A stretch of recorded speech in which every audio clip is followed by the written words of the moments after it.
Hello everyone, welcome to my channel.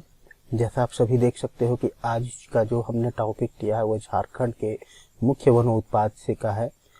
ये झारखंड के one संपदा का अंतिम चैप्टर है, ये है वनों का उत्पाद। तो जैसा आप सभी जानते हैं, झारखंड के वन के बारे में आपको बताया था कि 29.62% झारखंड राज्य में कुल वन है। तो झारखंड में जब वन है तो इनके कुछ उत्पाद भी होंगे। तो ऐसे में जो प्रमुख उत्पाद हैं उनके बारे में हम आपके साथ डिस्कस करने वाले हैं। जो पहला जो पेड़ की बात करते हैं, तो जो पहला जो उत्पाद है वो है शाल का वृक्ष। शाल को हम लोग शखुआ भी कहते हैं। सबसे जो इम्पोर्टेंट है इसमें, पहले तो आपको हम बता दें कि इसका जो लकड़ी होता है वो काफ़ी मजबूत होता है। इसका लकड़ी रेल के पटरी में और भी कहीं जैसे घर के फर्नीचर वगैरह में हम इसका यूज करते हैं। यह जो है जो सबसे इम्पोर्टेंट है, जिसे आप स्टार मार्क कर सकते हैं कि यह एक राजकीय वृक्ष है। मतलब यह झारखंड राज्य का राजकीय वृक्ष है। ये जो है सो काफ़ी इम्पोर्टेंट है, किसी न किसी एग्जामिनेशन में पूछा भी जा सकता है। इसके जो फूल होते हैं, यानी कि शाल के वृक्ष के जो फूल होते हैं उसको हम लोग सरई कहते हैं, यानी सरई फूल कहते हैं। ये भी इम्पोर्टेंट है। और इससे जो है सो एक तेल निकाला जाता है जिसको हम लोग कुजरी तेल कहते हैं। कुजरी तेल जो प्राकृतिक चिकित्सा में काम आता है, यानी कि चिकित्सीय कार्य में इसका हम लोग उपयोग करते हैं।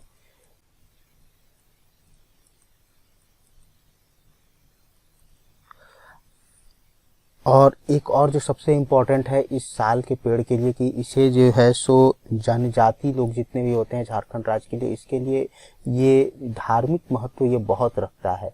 जनजातियों के लिए ये धार्मिक महत्व रखता है।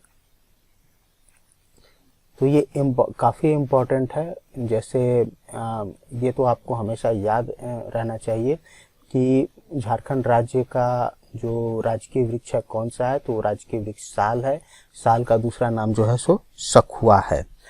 और इसके पुष्प को सरई फूल कहते हैं और तेल जो इससे निकाला जाता है उसे हम लोग कुजरी तेल कहते हैं। और ये प्राकृतिक चिकित्सा में आता है। इसकी जो लकड़ियाँ होती हैं वो काफ़ी ही महंगी होती हैं और काफ़ी टिकाऊ होती है, मजबूत होती हैं।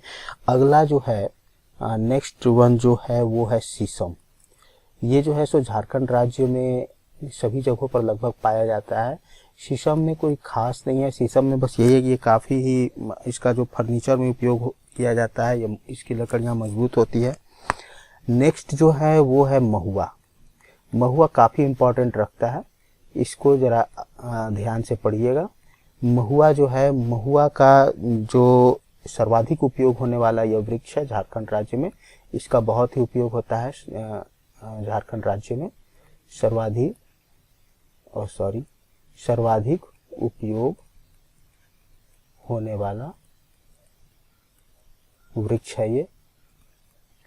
अच्छा, तो सर्वाधिक उपयोग कैसे हम लोग करते हैं? जैसे महुआ का जो पहले फल आया, हम लोग फूल से चलते हैं। जो फूल आया या फल आया या इसके जो भी बीज आए, सभी का यूज कहीं ना कहीं होता है। जैसे फूल का उपयोग जो होता है सो शराब बनाने में किया जाता है। शराब बनाने में इसका फूल का उपयोग किया जाता है। अगर हम इसकी बात करें इसके फल की, तो फल का उपयोग हम लोग सब्जी के रूप में करते हैं। सब्जी के रूप में इसका उपयोग किया जाता है।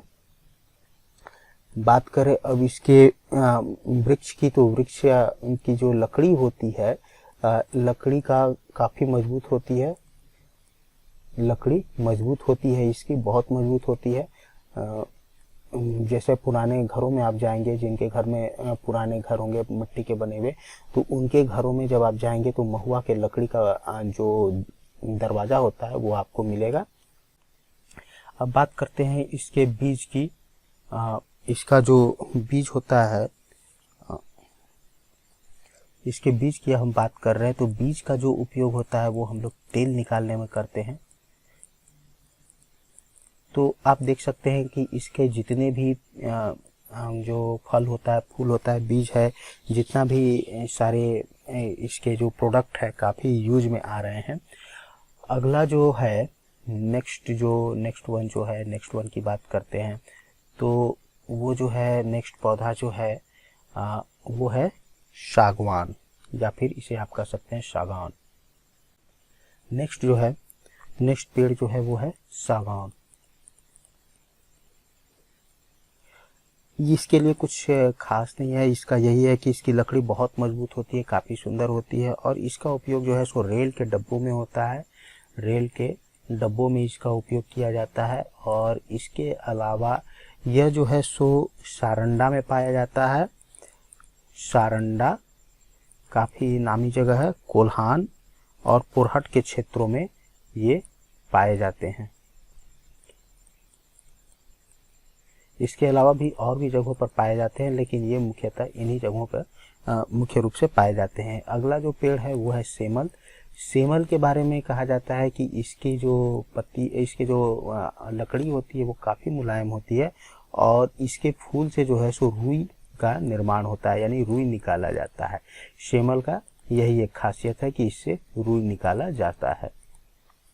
अब जो नेक्स्ट के जो हम बताने जा रहे हैं वो है गम्हार के बारे में देखते हैं।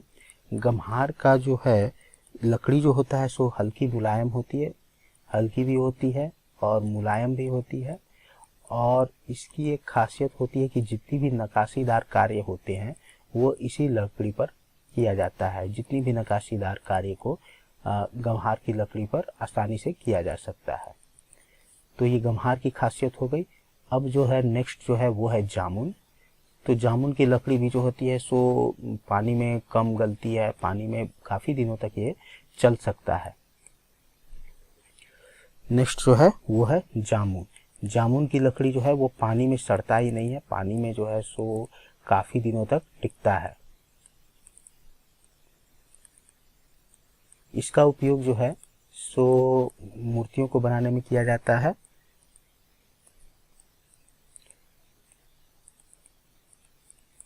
इसका उपयोग जो है सो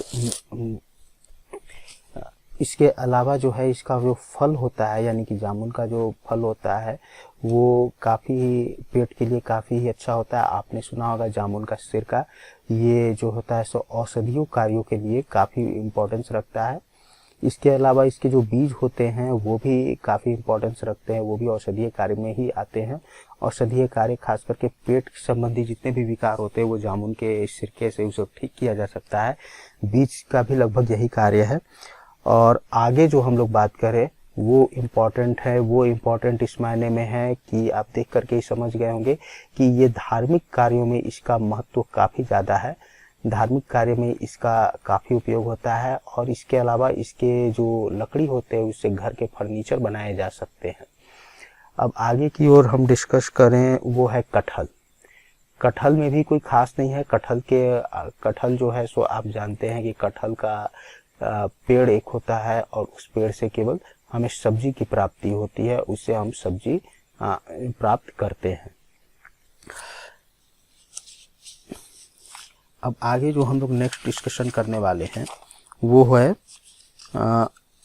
केंदू, जो काफ़ी इम्पोर्टेंस रखता है।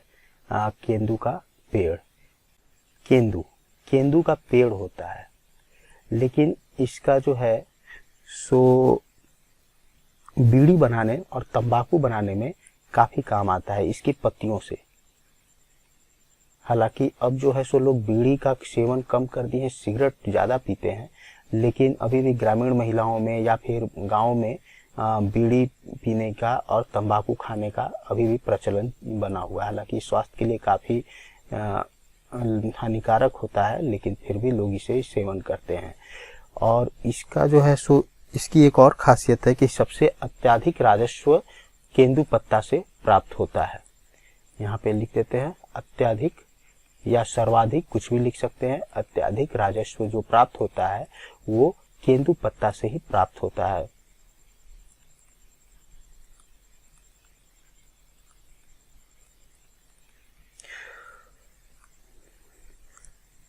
अब ये जो है केंदू का जो पेड़ होता है वो मुख्यतः पलामू में मिलता है। पलामू के बाद गढ़वा में इसकी मिल सकता है। गढ़वा, सिवभूमि, इन सभी जिलों में जो है सो इसकी ये पेड़ देखने को मिल सकते हैं। इसका उपयोग वहाँ पे होता है। अब जो है सो एक इम्पॉर्टेंट इन्फॉर्मेशन ये है, इम्पॉर्टेंट अपडेट ये है कि झारखंड सरकार ने झारखंड राज्य केंदुपत्ता नीति 2015 लाया था। ये कब लाया था? 2016 में इसे अधिसूचित किया गया था। इसका डेट है 27/1/2016। अब इसके लाने का जो मुख्य पर्पस यह था कि जैसे कि जो भी गरीब लोग जो है जो केंदू का पत्ता जो गांव जंगल से चुन करके लाते हैं और उसे व्यापारी के हाथों में बेच दिया करते थे, तो वे उन्हें सही मूल्य नहीं देते थे, जिसके कारण जो है झारखंड राज्य केंदू पत्ता नीति लाया, जिससे उन्हें जो है सो उन्हें अच्छा खासा पैसा मिल सके। अब जो डिस्कशन करने वाले हैं वो झारखंड राज्य के गौण उत्पाद के नाम से जाने जाते हैं। गौण उत्पाद कौन कौन से हैं, चलिए उसके बारे में हम लोग अभी डिस्कस करते हैं। तो गौण उत्पाद की बात करें तो सबसे पहला जो है वो है लाह। तो लाह का जो पहला शब्द जो लिया गया है वो लक शब्द से लिया गया। ये संस्कृत का शब्द है, लक शब्द से लाह बना है। अब जो है सो भारत में जो कुल उत्पादन जो इतना भी होता है उसका 50% जो है वो झारखंड राज्य उत्पादित करता है। भारत का कुल उत्पादन का 50% झारखंड राज्य में उत्पादित किया जाता है।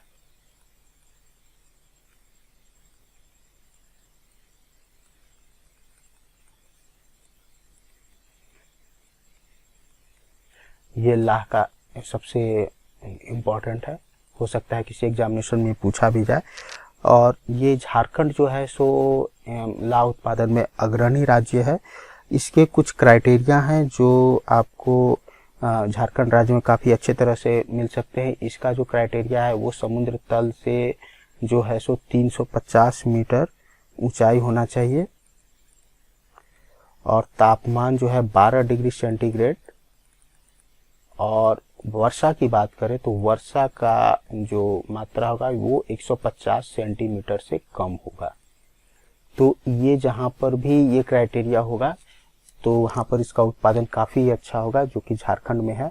अब इसके टाइप की बात करें लाह के कि लाह कितने प्रकार के होते हैं, तो लाह के टाइप की अगर हम लोग चर्चा करें, बात करें अगर लाह की, तो लाह जो होते हैं वो 4 प्रकार के होते हैं। पहला जो होता है वैशाखी लाह। दूसरा जो होता है वो है जेठवी लाह।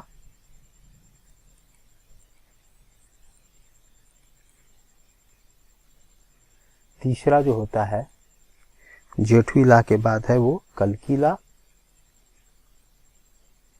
और सबसे अंतिम में जो लाह आता है वो है अघनी लाह। झारखंड राज्य में जितना भी लाह का उत्पादन होता है उसका 80% से भी अधिक जो होता है वो उत्पादन वो वैशाखी लाह में होता है। वो 82% इसका प्रतिशत है। वैशाखी लाह का उत्पादन झारखंड राज्य में बहुत होता है। बाकी का 18% बाकी 3 लाह में मिला करके, जेठवी लाह, कल्की लाह और अघनी लाह में मिला करके किया जाता है। झारखंड राज्य को स्वराज्य व अतिरिक्त आय उपलब्ध कराने हेतु रांची, खुट्टी, लातेहार, गुमला, सिमडेगा, गढ़वा, दुमका, सरायकेला जिलों में 1750, सबसे इम्पोर्टेंट है 1750 वन प्रबंधन समितियां बनाई गई हैं। वन प्रबंधन समिति का निर्माण किया गया है। अब बात करते हैं तो यहाँ देखिए लाह प्रबंधन समिति के बारे में बताया कि 1750 वन प्रबंधन समिति का यहाँ गठन किया गया है। भारतीय कृषि अनुसंधान के द्वारा, भारतीय कृषि अनुसंधान के जरिए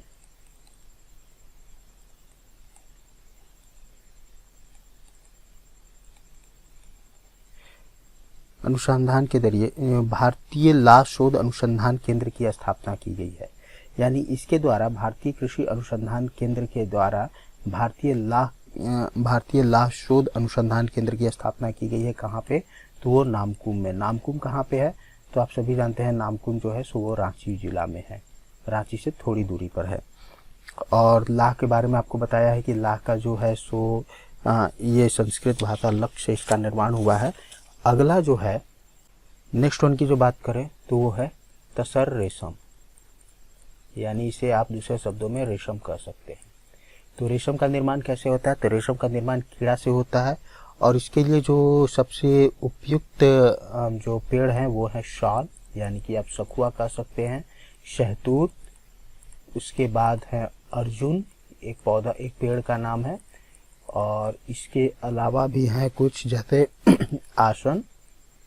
ये सब ऐसे पेड़ हैं जहाँ पे रेशम को उत्पादित किया जा सकता है। और रेशम के उत्पादन की दृष्टि से जो है सो झारखंड का जो स्थान है पूरे भारतवर्ष में प्रथम है। झारखंड पहले स्थान पे आता है इसके उत्पादन की दृष्टि से।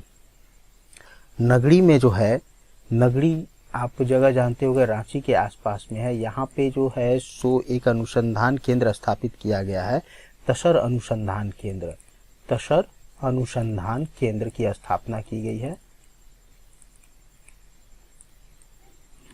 वो नगड़ी में, रांची के पास में नगड़ी है। और एक सबसे इम्पोर्टेंट है जो 2000 अभी करंट में, मैंने कहने का मतलब 2021 में जो अभी हाल फिलहाल में जो जेपीएससी के परीक्षा में जो सवाल पूछा गया था कि झारक्राफ्ट का गठन कब हुआ, झारखंड में झारक्राफ्ट का गठन कब हुआ था। तो झारक्राफ्ट जो है सो तसर रेशम के उत्पादन से संबंधित है, इसका जो गठन हुआ था वो 2006 ईस्वी में हुआ था। ये काफ़ी इंपॉर्टेंट है, जब जेपीएससी के क्वेश्चन में आ चुका है तो आप समझ सकते हैं कि ये इंपॉर्टेंट है, दूसरे भी एग्जामिनेशन में आ सकते हैं। और एक और चीज़ है कि झारक्राफ्ट जो है, झारक्राफ्ट के द्वारा जो है सो झारखंड में के 4 जिलों में जो है सो रेशम पार्क की स्थापना की गई है।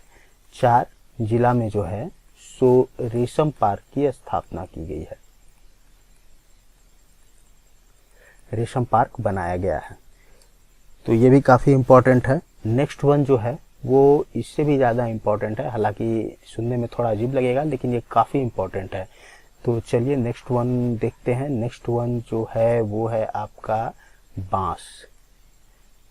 बांस, तो आप सभी जानते हैं कि बांस का जो उपयोग होता है वो घर में किया जाता है, जो मिट्टी के घर होता है उनमें ज़्यादा उपयोग होता है।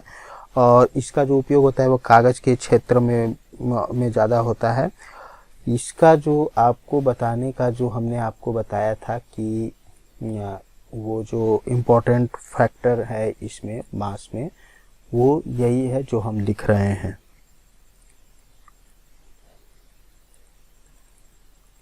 इसका आपको फुल फॉर्म याद रखना चाहिए। फुल फॉर्म क्या है, the Jharkhand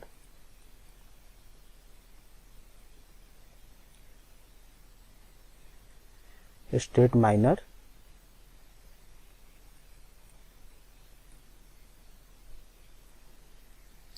forest produce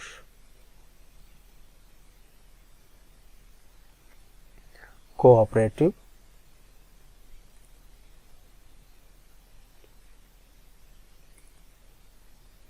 development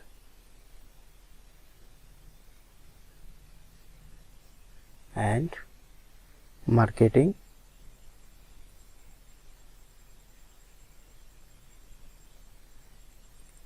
federation limited.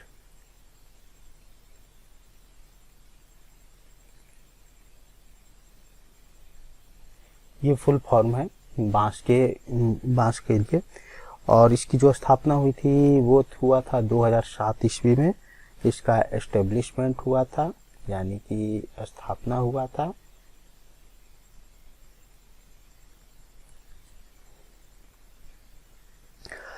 और इसकी जो है सो इसका जो स्थापना किया गया है जैम FCOFAD का, इसका मुख्य पर्पस है कि जो जैसे जो निचले तबके के लोग होते हैं जो इस पर डिपेंडेंट होते हैं, उनको व्यवसायियों के चंगुल से बचाना, उन्हें इसके जगह पे अच्छी खासी पैसा दिला देना, ये इसका मेन पर्पस है।